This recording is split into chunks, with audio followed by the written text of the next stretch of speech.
Amigos e amigas, mais uma vez estamos nós aqui agora para falar da grande missão. Depois da briga de Barnabé e Paulo,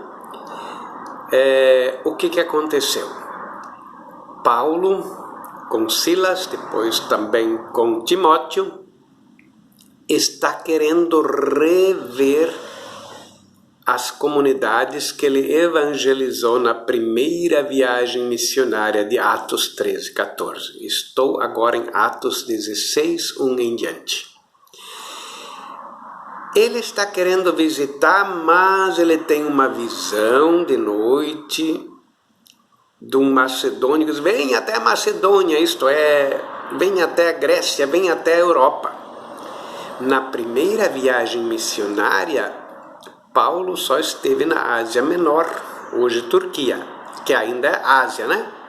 Agora, a partir de Atos 16, por uma visão noturna e por ordem do Espírito Santo, ele extrapola os limites da Ásia e vai para Macedônia e Grécia, que já é Europa.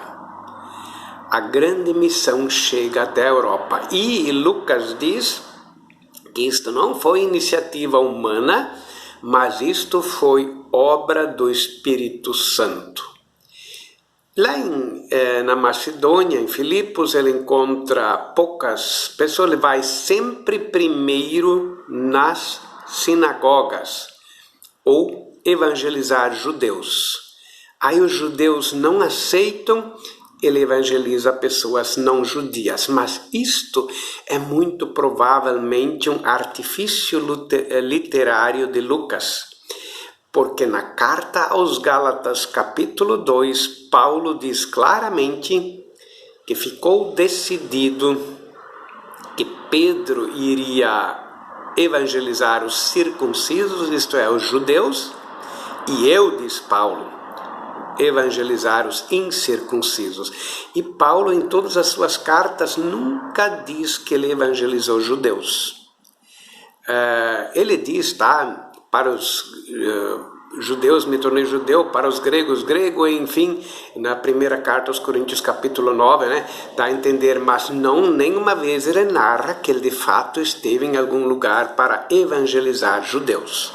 Seja como for, parece que é um artifício literário de Lucas. Se vocês lerem do 13 até o 28, que é o último capítulo de Atos dos Apóstolos, sempre Paulo chega na cidade, vai primeiro aos judeus.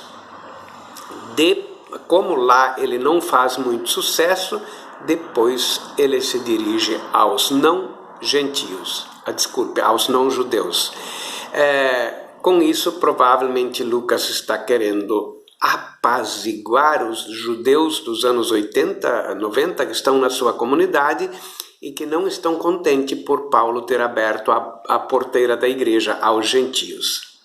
Muito bem, então, a partir de agora, Paulo vai de cidade em cidade, agora já não mais apenas na Ásia Menor, mas também na Grécia. E ele faz uma porção de viagens para depois retornar. Eu quero destacar um ponto. Convido você a ler o texto de Atos, capítulo 17, versículo 16 em diante.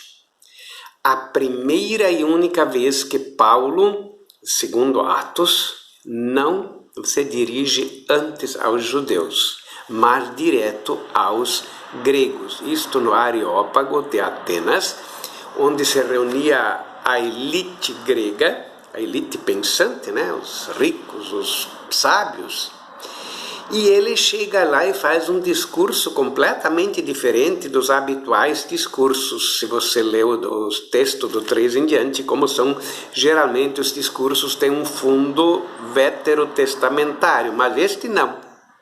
É um discurso completamente filosófico. Os gregos gostam de escutar, porque os homens gregos ricos não trabalhavam, ficavam o dia inteiro na praça, no Areópago, e quando passava alguém queria ouvir o que alguém falava. Vem um cara estranho, ele chega lá, vai no Areópago e se dirige a eles e diz: atenienses, eu vejo que vocês são muito religiosos. Andando pela cidade, eu vi até um altar ao Deus desconhecido. Os gregos eram politeístas, tinham muitos deuses, e eles dedicavam um altar ao Deus desconhecido, porque eles achavam que teria um outro Deus que eventualmente eles não conheciam, e se não tivesse um altar para ele, ele iria se vingar. Pois bem, Paulo aproveita o altar ao Deus desconhecido e anuncia Deus, Jesus Cristo, e eles escutam. Quando Paulo fala da ressurreição, eles levantam e saem. Sobre isso nós vamos ter um outro dia. É que os gregos, não todos, né, mas em grande parte a filosofia, inclusive platônica, né, eles têm um desprezo pelo corpo, pela matéria. Então eles podiam acreditar numa vida depois da morte, mas não na ressurreição dos corpos.